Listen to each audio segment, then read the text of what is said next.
खुलुमबाय बयनिसिमबो नोंथांमोननि थाखाय माखासे खौरांफोर लानानै फैलायबाय आरो चेनेलाव गोदानब्ला अन्नानै चेनेलखौ साबस्क्राइब खालामनानै लादो बेल आइकनखौ एलाव होनानै ला जाहाथे नोंथांनाव सिगां नटिफिकेसन सहैग्रोयो दानिया खोनासंलांदो गिबि खौराङाव दङ दुखुनांथाव खौरां बाक्सा जिल्ला सालबारि खुस्राथारि बायनाव बाजारनि बानेश्वर बसुमतारी आरो जिगालि बसुमतारीनि फिसाजो BA फार्स्ट सेमिस्टाराव फरायनाय मनिका बसुमतारीया थांनाय 8 दाननिफ्रायनो किडनिनि गोब्राब बेरामजों नाख्रेबजानानै दं आरो दायो गुवाहाटीनि गंसे देहा फाहामसालियाव फाहामथाय लागासिनो दङ। दुखुथिया नखरा फिसाजो मनिका बसुमतारीनि फाहामथायनि थाखाय रायजो राजानिफ्राय रांनि अनसुंथाइ हास्थायदों। बेनिखायनो रायजो राजाफोरा account number 367082735771 IFSC code SBIN 0018557 Lasit Basumatary मुंनि एकाउन्ट नाम्बाराव अनसुंथाइखौ हरनो हागोन। नैथि खौराङाव दङ दुखुनांथाव खौरां 9 बोसोर बैसोनि हिन्जावसानि जिउ खहा उत्तर प्रदेश लखनौनि फरायसालियाव 3 थाखोआव फरायनाय 9 बोसोर बैसोनि सासे हिन्जावसाया हार्ट एटाक जानानै रुंसारि जायो।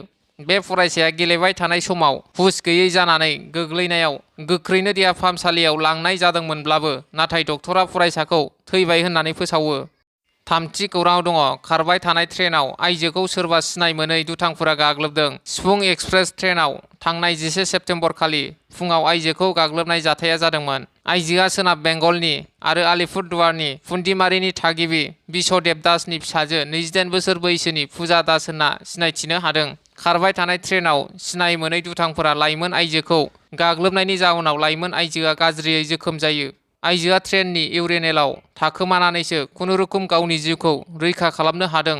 उनाव आइजोखौ चिरांनि बिजनीनि रेलवे स्टेशनाव नुगिरिफोरा बोख्लायनानै बिजनी महकुमानि बेटागाव गुदि देहा फाहामसालियाव लांनाय जायो। देहानि थासारिया गोब्राब जोखोम जानायनि जाहोनाव बङाइगावनि सरकारि नङै देहा फाहामसालियाव लांनाय जादों। लाइमोन आइजोआ बङाइगाव जिल्लानि मानिकपुर आसाम ग्रामीण बिकास बेंकआव खामानि मावोमोन होनना मिथिनो मोननाय जादों। दासिमाव गाग्लोबग्रा दुथांफोरनि जेबो खौरां मोननाय जाथ'वाखै।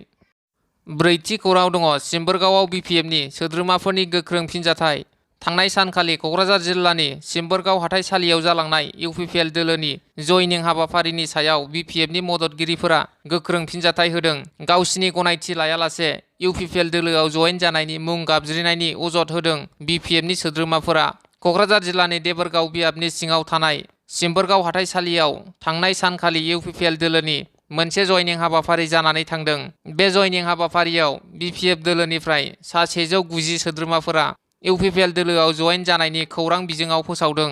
नाथाय बे जयनिं हाबाफारियाव BPFनि जाय सोद्रोमाफोरनि मुंखौ गाबज्रिदोंमोन बिथांमोना बेयाव जयनिं जानायनि जेबो खौरां गैया आरो गावसोरजों जेबो बाथ्रा सावरायालासे जयेन जादों होनना BPFनि मुंखौ बदनाम खालामनो नाजादों होनना गोख्रों फिनजाथाय होदों सिम्बोरगाव हालामनि BPFनि सोद्रोमाफोरा।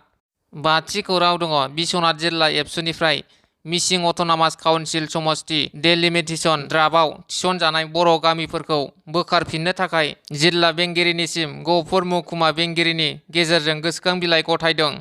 द'थि खौराङाव दङ ADRनि पेपारखौ समाजारि बिजोङाव भाइरेल खालामनायनि दायाव फोरोंगिरि मंगलसिं बसुमतारीखौ पुलिसआ हमबाय। धेमाजि जिल्लानि सिमेन्ट साफारिनि UN एकाडेमि आनजाद मिरुआव सोंथि बिलाइया आनजाद जोबनायनि उनाव ADRनि सोंथि बिलाइया भाइरेल जादोंमोन।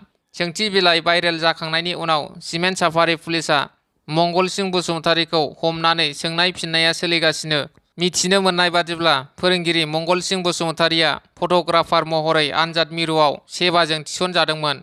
बेनि उनाव दासिमाव ADR सोंथि बिलाइ गोसारनायनि दायाव सिमेन्ट साफारियाव दासिम 11 सुबुंखौ धेमाजि पुलिसआ हमबाय। थांनाय रबिबार 15 सेप्तेम्बर खालि खुंजानाय आसाम सरकारनि थोंजों थिसनथाइ आनजादनि सोंथि बिलाइ गोसारनायजों लोब्बा थानायनि दायाव सिमेन्ट साफारि ओनसोलाव दासिम 11 सुबुङा पुलिसजों हमजाबाय।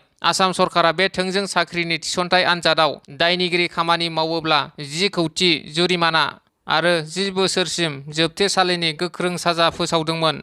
गावसोरनि सांग्रांथि गैयैयावनो सरकारनि बे गोख्रों साजाखौ रुजुननांसिगोन। सोंथि बिलाइ गोसारनायाव लोब्बा थानानै पुलिसजों हमजानाय 11 सुबुंफ्रा बेखौ लानानै सिमेन्ट ओनसोलाव गोबां गिखांनाय थासारि सोमजिदों। दासिम सासे हिन्जावसाजों लोगोसे 10 साखौ सिमेन्ट साफारि पुलिस बिफाना सोंनाय फिननाय खालामनो थाखाय गावसिनि जिम्मायाव लानानै थाङो आरो देहायारि नायबिजिरनो देहा फाहामसालियाव लाबोनाय जायो। स्निथि खौराङाव दङ गाहाय मन्त्रि नरेन्द्र मदिनि 74थि जोनोम सानजों लोब्बा लाखिनानै खुंग्रिं बिसिडिसिनि सिङाव लुफुंजानाय PMAYG न' बेखेवदों। बिटिआरनि गुबुन गुबुन बिसिडिसिआव भारतनि गाहाय मन्त्रि नरेन्द्र मदिनि जोनोम सानजों लोब्बा लाखिनानै मैया बिसिडिसिनि मासिगिरि आरो सोद्रोमाफोरा लुफुंजानाय PMAYG न' बेखेवनाय आरो सेंसन लेटार बिलाइनाय हाबाफारि लायो। बे असिलायैनो मैया 14 नं सिदली बियाबनि सिङाव थानाय खुंग्रिं बिसिडिसिआव गासै 131 लुफुंजानाय PMAYG न'खौ बेखेवनाय जायो। बे हाबाफारियावनो बाहागो लायो बेखेवगिरि हिसाबै 14 नं चिरां दुवार ब्लक कमिटि UPPL नि आफादगिरि बिरदाव मोसाहारि आरो खुंग्रिं बिसिडिसिनि मासिगिरि अष्टमी नार्जारी बिथांमोनजों लोगोसे UPPL नि गोबां दैदेनगिरिफोरा। 8थि खौराङाव दङ दावबायारिफोरनि थाखाय गोजोनथाव खौरां। तामुलपुर बगतपारा गामिनि रुमि नार्जारी मुंनि आइजोआ तामुलपुरनिफ्राय उदालगुरि फोनांजाब लामानि मथंगा सकआव गोदानै बाजै अन शप गला बेखेवदों। बाजै अन शप गला बेखेवनाय समाव बोराइ बाथौ धोरोमनि नेमखान्थि बादियै आर'ज गाबनायनि गेजेरजों बाजै अन शप गलाखौ बेखेवनानै होयो बर'नि मुंदांखा इउटुबार आलफ्रेड बसुमतारी बिथाङा। बेजों लोगोसेनो गोबां दैदेनगिरि समाज सिबियारि बिथांमोना बाहागो लादों। दावबायारि नोंथांमोना रङिया, भुटान, उदालगुरि, तामुलपुराव दावबायफैयोब्ला तामुलपुरनि बाजै अन शप IMFL गलायाव फैनानै जायै लोङै गोजोननाय लालांनो हागोन। 9थि खौराङाव दङ उदालगुरि टाउन ग्रामीण बेंकनि गाहायाव निता नेल्स फेमिलि सेलुन बेखेवदों। उदालगुरि टाउन सप्तायारि बाजार साखाथियाव ग्रामीण बिकास बेंकनि गाहायाव निता सरगयारिया bridal makeup, nails extension, hair cutting and smoothing, hair craft आरो फेसियेलनि थाखाय बे सेलुनखौ फसंनाय जादों होनना मिथिहोदों। लोगोसे बेफोर कर्सखौ सोलोंनो गोसो गुदुं बिथांमोनखौ 7638184228 मबाइल नाम्बाराव जगाजग खालामनो खावलायहरदों।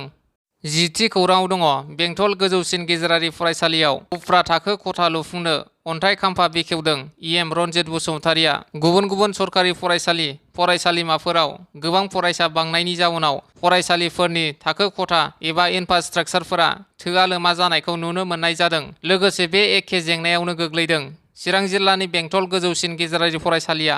बे बिथिंखौ नोजोर होनानै मैया SCR एबा एडिशनेल क्लासरुम लुफुंनो अन्थाइ खाम्फा बेखेवना होयो बिटिआरनि EM रनजित बसुमतारी बिथाङा।